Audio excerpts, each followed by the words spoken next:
2절에서 7절, 데살로니가전서 1장 2절에서 7절 함께 봉독합니다. 시작. 우리가 너희 모두로 말미암아 항상 하나님께 감사하며 기도할 때에 너희를 기억하면 너희의 믿음의 역사와 사랑의 수고와 우리 주 예수 그리스도에 대한 소망의 인내를 우리 하나님 아버지 앞에서 끊임없이 기억함이니 하나님의 사랑하심을 받은 형제들아 너희를 택하심을 아노라. 이는 우리 복음이 너희에게 말로만 이런 것이 아니라 또한 능력과 성령과 큰 확신으로 된 것임이라. 우리가 너희 가운데서 너희를 위하여 어떤 사람이 된 것은 너희가 아는 바와 같으니라. 또 너희는 많은 환난 가운데서 성령의 기쁨으로 말씀을 받아 우리와 주를 본받은 자가 되었으니 그러므로 너희가 마게도냐와 아가야에 있는 모든 믿는 자의 본이 되었느니라. 아멘. 찬양을 하나님. 데살로니가전서 1장 2절에서 7절에 있는 말씀을 통해서 복음은 큰 확신으로 라는 제목의 말씀을 듣습니다. 복음은 큰 확신으로 오는 거다 하는 거죠. 자, 말씀을 보면서 설명을 들어보겠습니다. 2절에서 4절까지 말씀을 보면 사도들의 기도와 그리고 성도들의 삶의 열매 그리고 하나님의 사랑하심을 받는 이러한 내용으로 되어 있습니다. 자, 2절을 보면 사도들의 기도가 나오죠. 우리가 너희 모두로 말미암아 항상 하나님께 감사하며 기도할 때, 그러니까 사도들이 늘 기도를 하는 겁니다. 기도할 때 하나님께 날마다 감사를 드리는 겁니다. 뭐 때문에 감사를 드리느냐? 뭐 때문에? 성도들 때문에, 데살로니가에 있는 성도들. 그러니까 여기에 되어 있죠. 너희 모두로 말미암아. 그러니까 성도들을 바라볼 때 사도들의 입장에서 괴로운 사람도 있습니다. 성도들을 생각하면 한없이 괴롭고 한없이 무겁고 한없이 무거운 짐이 되는 그런 사람이 분명히 있는데, 그런데 이 데살로니가 성도들을 생각하면 너희 모두 한 사람 한 사람입니다. 한 사람 한 사람 생각하면 생각할수록 항상 하나님께 감사를 드린다 하는 겁니다. 감사밖에는 없어요. 성도들을 바라볼 때 감사가 나오는 거죠. 자, 그러니까 모든 성도들을 한 사람 한 사람 기억을 합니다. 사도들의 기억 속에 내 이름이 들어간다라고 하는 것이 참 복이죠. 목회자의 머릿속에 내 이름이 들어있다는 거, 또 하나님 아버지의 마음속에 내 이름이 들어있다는 거, 하나님 나라의 생명책에 내 이름이 기록되어 있다는 것, 이런 것은 말할 수 없는 큰 복입니다. 자, 성도들을 기억을 쭉 하는데 그냥 기억이 났다 안 났다 이게 아니고 하나님 아버지 앞에서 끊임없이 기억을 하는 겁니다. 기억이 나는 거예요. 항상 기억이 납니다. 여러분 마음속에 항상 기억나는 사람이 있습니까? 저는 자다가도 깜짝 놀랄 때가 많이 있어요. 네. 제가 나이가 들어서 만약에 치매가 걸린다 하더라도 제 이름은 안 잊어버릴 것 같아요. 제 이름은. 뭐 치매 걸리면 자기 이름이 있나? 할지 모르지만 좌우전 잊을 수도 있어요. 근데 제 이름은 안 잊을 것 같아요.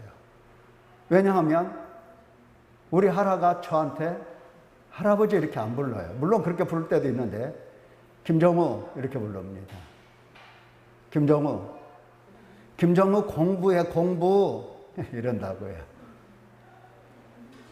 우리 하라의 김정우 소리가 자다가도 들려서 그냥 정신이 바짝 나고 신경이 아주 예민해집니다. 김정우 이렇게 부를 때는.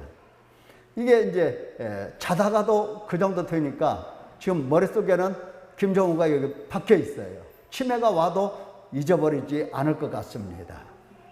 예. 자, 이러한 상태가 끊임없이 기억하는 상태입니다. 사도들 마음속에 성도들, 데살로니가에 있는 이 성도들을 끊임없이 기억을 해요. 자, 기억을 하면서 하나님께 감사를 드리는 겁니다. 늘 하나님께 감사를 드려요.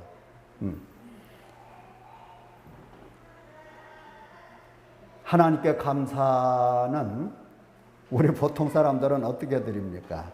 하나님께 감사, 보통은 하나님께서 나에게 뭔가 주셔야 감사를 드리는 경우가 많죠. 주신다는 거. 하나님께서 나에게 뭔가를 주셔야 감사를 드립니다. 특별히 이 뭔가라고 할 때에 뭔가가 아니라 신령한 것보다도 어떤 것을 더 감사를 드립니까? 육신에 속한 것을 하나님이 주셨다고 판단될 때에 그때 감사를 많이 드리죠. 그리고 육신에 속한 것을 주셨다고 했을 때 이것은 기억이 오래 가지를 못해요. 기억이 오래 못 갑니다. 얼마 안 있으면 있습니다. 잊어요. 왜 이렇게 잊을까요? 네. 육신을 위해서 필요는 항상 새롭게 떠오릅니다. 필요가 항상 새로워져요. 그래서 이 필요에 대해서 하나님께서 주신다 할 때에 내가 필요로 하는 만큼 하나님이 주시는 이 속도가 따라오지를 못하는 거죠. 다시 말하면 하나님께서 잘 안 주신다는 얘기입니다. 내가 필요할 때 그냥 필요하다고 생각하는 그 순간에 하나님께서 옆에다 딱 놓으시고 그러면은 육신을 생각하면서 하나님께 그것도 감사를 끊임없이 드릴 텐데 하나님은 절대 그렇게 하지 않으시죠. 그래서 잊어요. 나에게 주셨다는 걸 잊어요. 근데 사도들은 항상 감사하죠. 항상. 뭐 때문에? 너희 때문에. 성도들을 기억하면서 항상 감사를 드립니다. 성도를 보면서 항상 감사 기도 드린다는 것은 자기 자신에게 하나님께서 어떤 신령한 복을 주셨는가를 생각하며 항상 하나님께 감사를 드리는 사람이기 때문에 성도들을 바라보면서 항상 감사가 나오는 겁니다. 나에게 하나님께서 어떤 신령한 복을 주신 일이 없다라고 그 주신 것을 헤아릴 수 없는 사람은 성도들을 바라보면서 항상 감사가 안 나와요.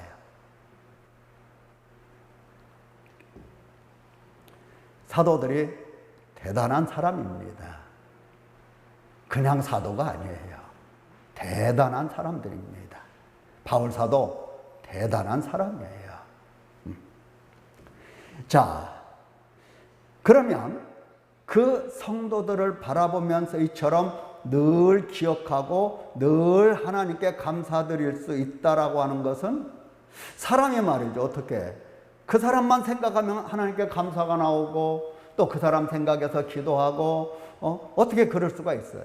사람 생각하면 때로는 짐이 되고 무겁고 피하고 싶고 짜증도 나고 그러는 겁니다. 도대체 성도들의 삶이 어떠했길래 이처럼 기억하면서 항상 감사를 드릴 수 있는가? 자, 보면은 성도들의 삶의 열매가 뭡니까? 믿음의 행위가 있는 겁니다. 믿음의 행위가 있어요. 믿음의 행위라고 하는 것은 이제 기독교인으로서 그 크리스찬의 기독교인의 문화를 만들어가는 행위들입니다. 믿음이 먼저 있게 되면 믿음을 따라서 행위가 새롭게 나오는 겁니다. 이게 열매죠. 믿음은 있는데 열매가 없다. 그 믿음은 어떤 믿음? 야고보 사도가 말씀한 것처럼 죽은 믿음. 믿음은 있다고 해. 근데 믿음을 통하여 나오는 삶의 열매, 어떤 행위가 보이지 않을 때는 그것은 믿음이 아니고 믿음은 믿음인데 죽은 믿음이다. 쓸모가 하나도 없는 믿음이다. 이렇게 정의를 내립니다. 믿는 사람은 주를 위해서 헌신한다든지 오늘 낮에 우리가 말씀을 들은 것처럼 베베 집사처럼 항상 사도들을 중심하면서 사도들이 무엇을 원하고 무엇이 필요한가를 늘 거기에 집중하면서 그들의 보호자 역할을 쭉 해주었던 겁니다. 사도들의 그 성도들을 바라보는 눈이 그냥 성도라고 하기 때문에 감사한다, 이게 아니고 성도들의 삶 속에 열매가 맺힌 겁니다. 그래서 그 열매를 보고 하나님께 감사하고 끊임없이 기억이 나고 그리고 그를 위해서 기도를 하는 겁니다. 열매. 그래서 어떤 열매가 되더냐 할 때 믿음의 행위가 있더라. 그러니까 예수 그리스도를 주로 받아들이고 믿게 되면 그냥 믿는다 하는 이름만 가지고 집에 가서 혹은 사회에 나가서 생활하는 것은 또 따로, 교회 와서 생활은 또 따로, 이게 아닙니다. 하나님의 말씀을 듣고 배우고, 그래서 내가 하나님을 믿게 되면, 예수님을 믿게 되면 집에 가서 사회에서 믿는 자의 삶이 나오게 되는 겁니다. 그래서 믿음의 행위가 나와요. 믿음의 행위, 중요한 것들을 몇 가지 나열을 해보면 뭐가 있겠습니까? 예배가 있죠. 예배가 있고, 옛날에는 믿기 전에는 예배에 관심 없었죠. 예배가 있고, 그 다음에 기도가 있고, 찬송이 있고, 감사가 있고, 그 다음에 주를 위해서 뭔가 헌신할 수 있는 그러한 사람이 되어 가는 겁니다. 갖춰지는 거예요. 그래서 베베 같은 집사님이 나오는 겁니다. 자, 제가 우리 교회 누구 보고, 이게 제 설교인데요. 지금 중국 베이징에 있는 아무개 성도에게 이 편지 좀 갖다 주고 올 수 있을까요? 이렇게 얘기한다면 깜짝 놀라겠죠. 지금이야 세상이 다 발달해서 비행기도 있고 또 그냥 이메일로 보내도 되고 카톡으로 보내도 되고 얼마든지 수단 방법이 있어요. 근데 그 당시에는 그런 수단 방법이 전혀 없었던 겁니다. 이 하나님으로부터 받은 계시의 말씀을 이제 갖다 전해 주어야 되는데 갖다 전해줄 방법이 없는 거예요. 그래서 사람을 시키는 겁니다. 사람 손에 들려서 얼마나 먼 거리에 상관없이 그에게 손에 들려서 보내는 겁니다. 1000km, 2000km. 바다 건너서 저 나라까지. 뭐 오늘날이야 뭐 나라 뭐 다니면서 치안이 다 돼 있잖아요. 어느 정도 안전이 보장됩니다. 하나, 당시에는 치안이 잘 이렇게 준비된 나라가 거의 없어요. 도적대도 많고 여러 가지 도로 상황도 안 좋고 바다를 건너서 배를 타고 갈 때에 배가 안전하다라고 장담할 수도 없어요. 기상에 대한 어떤 예보도 들을 수 없고 그냥 감으로 배 타고 가다가 풍랑만 나면 배가 뒤집혀서 파손하고 죽는 겁니다. 자, 이러한 위험이 있을 때 이것 좀 로마에 있는 성도들에게 전해주고 오겠습니까? 했을 때에 누가 가겠냐고요. 누가?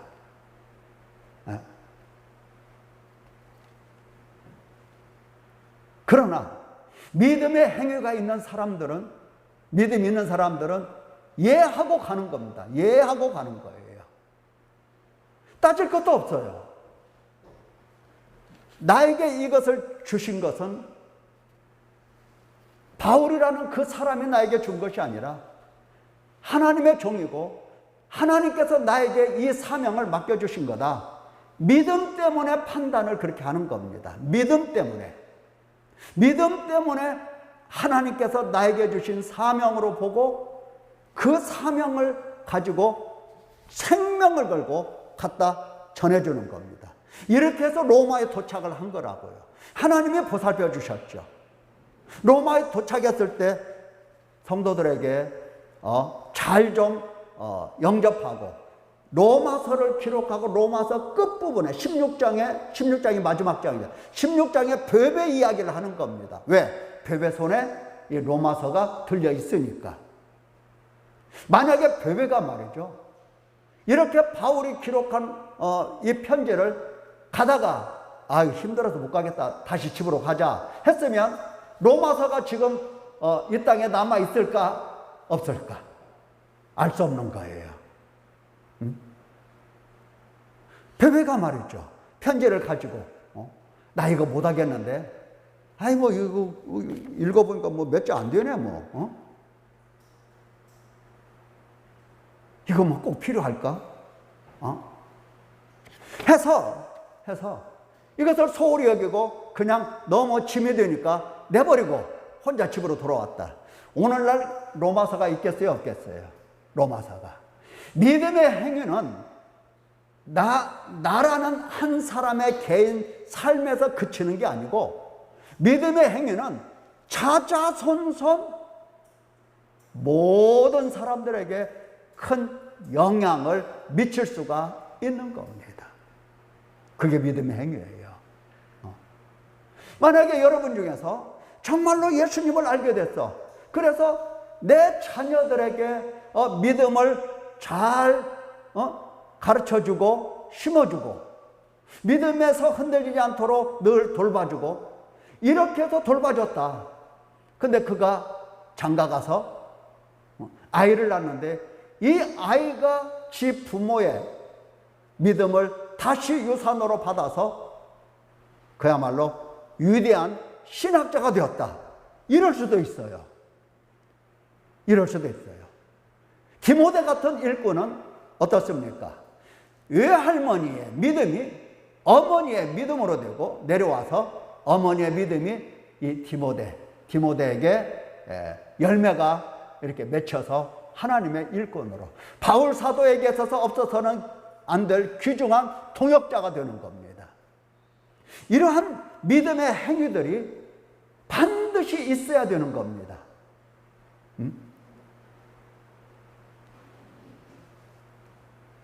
사도들이 성도라고 해서 생각할 때 하나님 어찌하면 좋겠습니까? 불쌍히 여겨주십시오. 그거 그대로 내버려두면 어디 구원이라도 받겠습니까?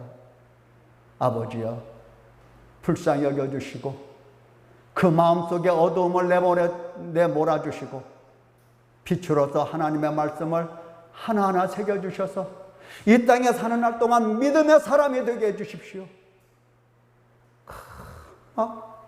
부담이 돼가지고 짐이 되어서 하나님께 매달리면서 그 믿음이 흔들리지 않도록 하나님 믿음을 그에게 허락해 주시고 온전한 믿음으로 인도해 주소서. 이렇게 기도하면 되겠냐고요. 그렇잖아요. 물론 그 기도도 필요하지만 그렇게 기도해서는 안 된다 이 말이에요. 데살로니가 교인들은 그런 게 아니야. 하나님의 복음의 말씀을 전해주면 믿음을 가지고서 믿음으로 사회에 나가서 가정에 나가서 만나는 사람들마다 믿음의 문화를 만들어가고 믿음이라는 것이 무엇인가를 보여주고 이러한 성도가 되었다라고 하는 겁니다.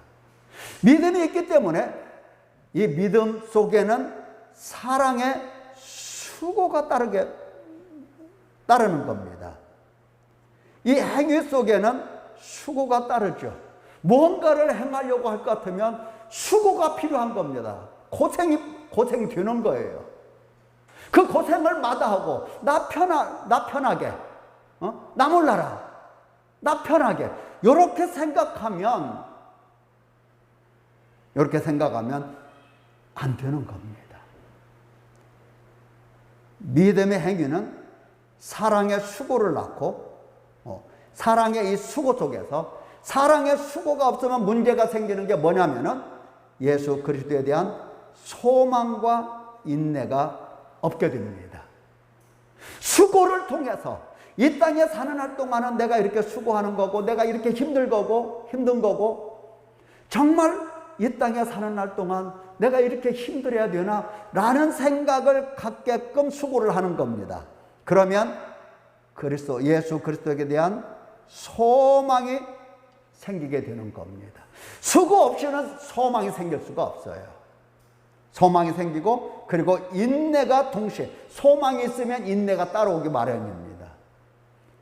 자, 이와 같은 열매가 바로 데살로니가 성도들에게 있었다라고 하는 겁니다. 자, 이러한 사람들을 바라볼 때 바울 사도가 뭐라고 얘기하냐면은 이러한 성도 4절에 보니까 하나님의 사랑하심을 받은 형제들아 너희의 택하심을 아노라. 그렇죠. 하나님의 사랑하심을 받은 형제들아. 자, 성도들의 열매 속에서 바울 사도는 뭘 느끼고 뭘 아느냐 할 때에 하나님의 택하심이 드러나 보이는 겁니다. 이런 성도들의 삶에 열매가 없으면 이 사람 택한 사람인가 택하지 않은 사람인가 이 땅에서는 잘 몰라요. 하나님께서 사람을 택하신다고 할 때에 그냥 오다가다 이렇게 택하시는 게 아니고 창세 전에 하나님께서는 다 당신 백성들이 누가 될 것인가 택하신다고 했는데 창세 전에 택하신 것을 뭘로 아냐고요. 창세 전에 돌아가 봐? 그럴 수 없잖아요. 그러나 믿음의 행위, 사랑의 수고, 예수 그리스도에 대한 소망, 인내 이러한 삶의 열매들을 보면 아하, 이 사람들은 하나님께서 택하신 사람들이구나. 하나님의 사랑을 입은 사람이로구나. 하나님께서 택하셨다 올 때는 반드시 하나님의 이 사랑이라고 하는 것을 받았다는 것을 전제합니다. 하나님의 사랑이 없이 택하심이 있을 수가 없거든요. 예수 그리스도 안에서 택하심이 있는 건데 하나님의 이 사랑이라고 하는 것은 예수 그리스도 안에서 그 사랑이 드러나는 건데 이러한 열매 없이는 하나님의 사랑도 하나님이 택하셨다는 것도 보이지 않는 겁니다. 그러니까 항상 사도들이 볼 때 의심스러운 거예요. 저게 맞나?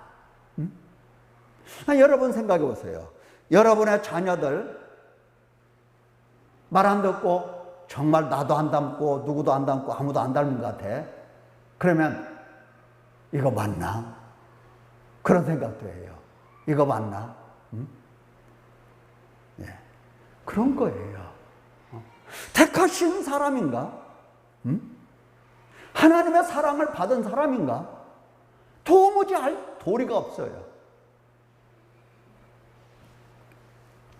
여러분, 반드시 우리는 이 삶의 열매가 나와야 하는 것입니다.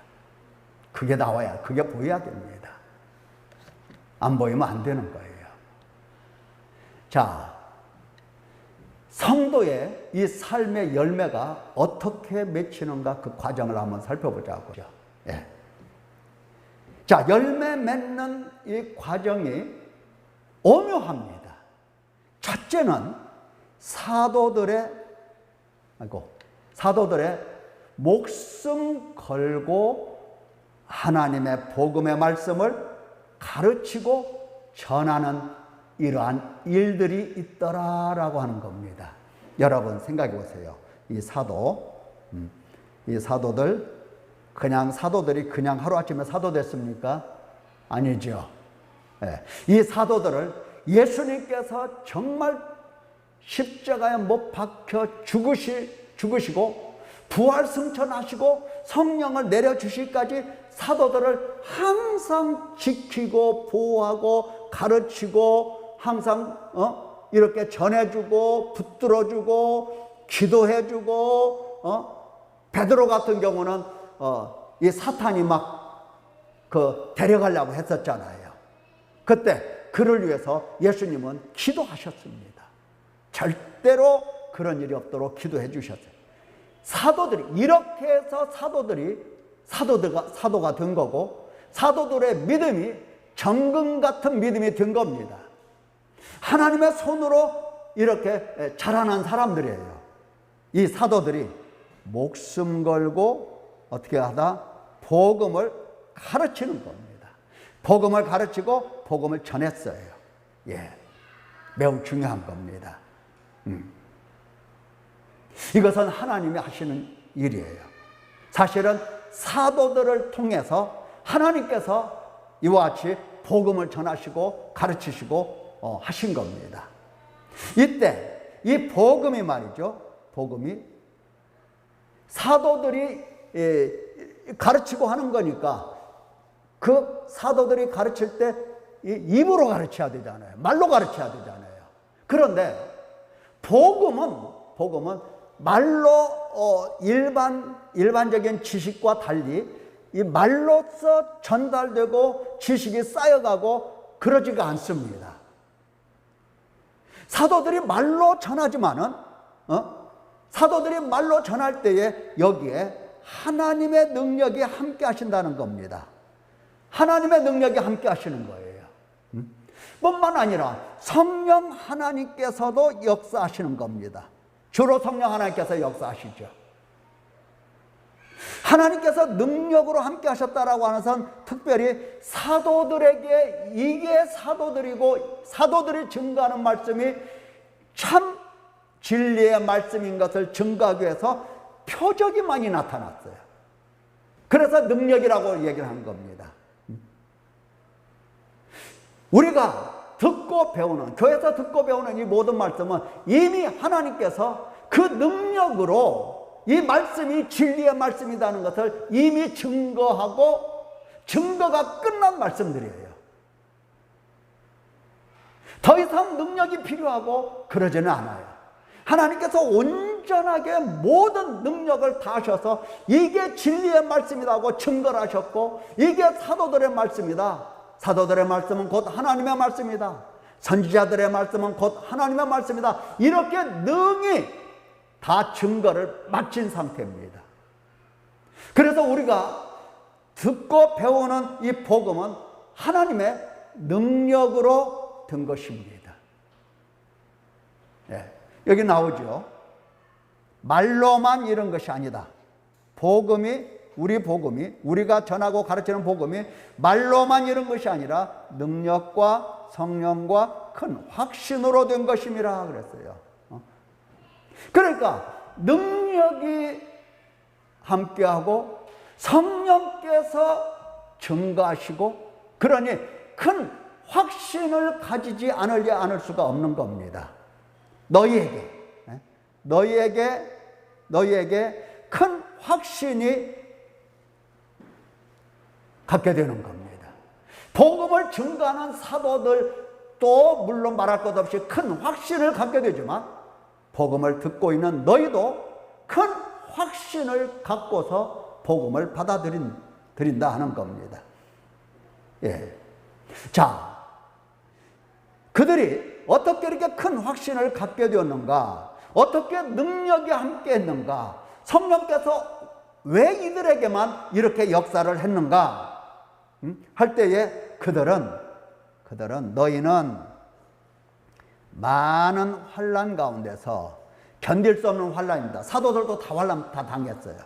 많은 환난 가운데서 성령의 기쁨으로 말씀을 받은 겁니다. 말씀을 그렇게 받았어요.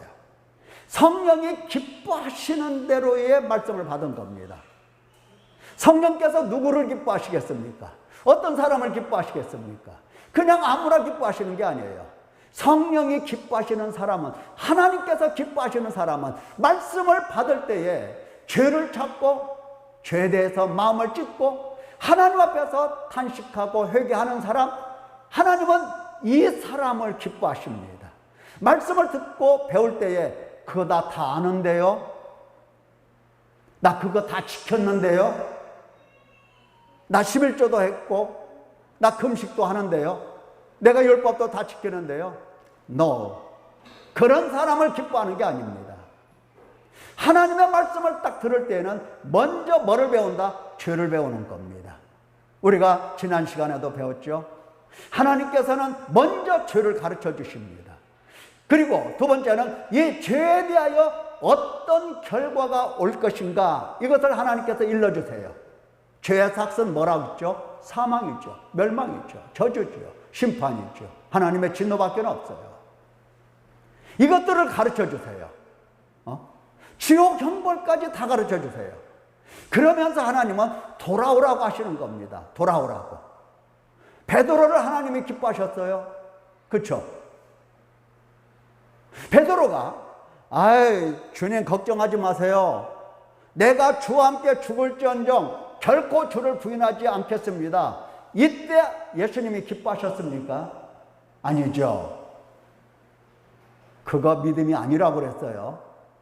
보통 사람들은 내가 주를 위해서 죽고 주를 위해서 헌신하고 내가 주를 위해서 봉사하고 내가 주를 위해서 뭐 하겠습니다. 주여 믿습니다. 이렇게 많이 해요. 그건 믿음이라고 할 수가 없는 겁니다.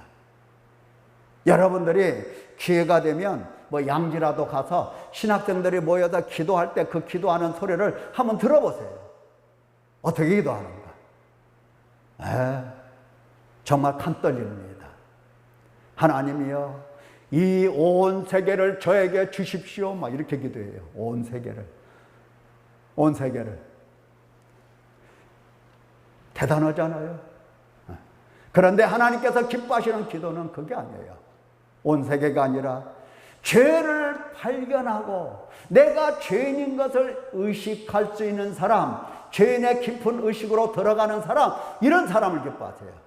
이런 사람은 자연스럽게 하나님의 진노, 저주, 형벌, 심판 다 알아요. 그리고 내가 여기서는 살 수 없다는 것, 내가 이 상태로는 더 이상 하나님께 생명을 얻을 수 없다, 이것을 알고 하나님께로 돌아가서 회개하고 용서를 구하는 겁니다. 이게 바로 성령의 기쁨으로, 성령께서 기뻐하시는 그 기쁨 가운데서 말씀을 받는 겁니다. 말씀은 주로 누가 가르쳐 주신다고 그랬어요? 오늘 낮에도 말씀 들었죠? 뭐라고 되어 있죠? 성경 몇 구절 제가 읽어드렸죠. 오직 하나님의 성령으로 이것을 우리에게 보이셨으니, 예수 그리스도를 성령으로 보여주신 겁니다. 사도들이 그냥 예수님을 본 게 아니에요. 성령으로 예수님을 보았던 겁니다. 그리고 성령으로 예수님을 주라 고백을 했던 겁니다. 그리고 성령 안에서 배우고 듣고 가르침을 받은 겁니다. 성령의 인도함을 따라서 진리 가운데로 들어간 거예요. 성령께서는 이처럼 말씀을 가르치십니다. 말씀을 가르치는 사람이, 말씀을 받는 사람에 대하여 기쁨이 없겠습니까? 슬픔이 없겠습니까? 말씀 듣는 자의 태도를 보고 태도가 좋으면 기뻐하고 태도가 나쁘면 말씀을 가르치는 맨날 마귀에게 그 모든 말씀을 다 빼앗겨 구원받을 수 없게끔. 이거 성령께서 기뻐하시겠습니까? 기뻐하지 않죠. 그러니까 성령께서 기뻐하시도록 말씀을 받는다는 것은 하나님의 말씀을 들을 때에 먼저 죄를 보고 그 다음에 통회하고 회개하는 거죠. 회개 열매를 맺는 겁니다. 자, 이런 가운데서 말씀을 받게 되는 거죠. 지금 성도들의 삶의 열매가 어떻게 열리나 이 과정을 우리가 살펴보고 있는 겁니다. 이렇게 되니까 자연스럽게 어떻게 된다? 큰 확신을 가질 수밖에 없어요. 만약에 회개를 거치지 않았다고 한다면 큰 확신은 구호에 지나지 않습니다. 내가 주를 위하여 죽는 데까지 나가겠다고 했잖아요. 그건 구호예요. 실제로 나간 게 아니고 구호입니다. 그러나 회개를 통해서 정말로 하나님 앞에서 마음을 찢어서 그가 심히 통곡, 심이라는 말이 있죠. 아주 격심하게 격심하게 통곡을 한 겁니다. 그냥 통곡이 아니에요. 자, 그런 통곡을 하고 나서 보니까 자연스럽게 큰 확신으로 건너가는 겁니다. 열매가 그렇게 나오는 거예요. 그래서 사도들과 예수 그리스도를 본받게 되는 겁니다. 본받게. 본받았다. 자기만 본받는 게 아니에요. 믿는 자의 본이 되는 겁니다. 어디다 내놔도 이 사람은 본이 되는 거예요. 여러분들이 오늘까지 회개를 했어요. 잘하고 못하고를 떠나서 여러분들을 다른 데 딱 갖다 놓으면 다른 사람들에게 본이 될 겁니다. 분명히 그래요. 회개를 잘하든 못하든 딱 데려서 다른 교회 성도나 누구에게 이렇게 같이 갖다 놓으면은 확 드러나요. 그러지 않습니까? 여러분 친구들 보세요. 친구 만나보세요. 우리 권사님 친구 여기 수원에도 살고 어디도 살죠? 그분 이야기하는 거 보세요. 차이 나요, 안 나요? 별로예요? 겸손해서 지금 별로라고 말하고 싶지만 차이가 나요. 안 날 수가 없어요. 회개를 통하여 지금 가는 사람은 열매가 하나씩 남다르게 맺혀가는 겁니다. 이렇게 해서 성도의 삶의 열매가 나오는 거예요. 이 열매를 보면서 어떻다? 열매를 보면서 그렇죠. 열매를 보면서 하나님의 사랑을 받은 사람이로구나, 하나님의 택하심을 입은 사람이로구나, 이것을 알아차리게 되는 겁니다. 사도들이 창세 전에 그때 그 사건 그 현장으로 올라갈 수 있어서 아는 게 아니에요. 열매를 보고 아는 겁니다. 열매를 보고. 열매를 충분히 낼 수 있어야 되는 겁니다. 자, 그러면 나는 누구인가 생각을 해야 됩니다. 나는 지금 열매를 맺도록 어떤 과정으로 지금 밟아 들어가고 있는가?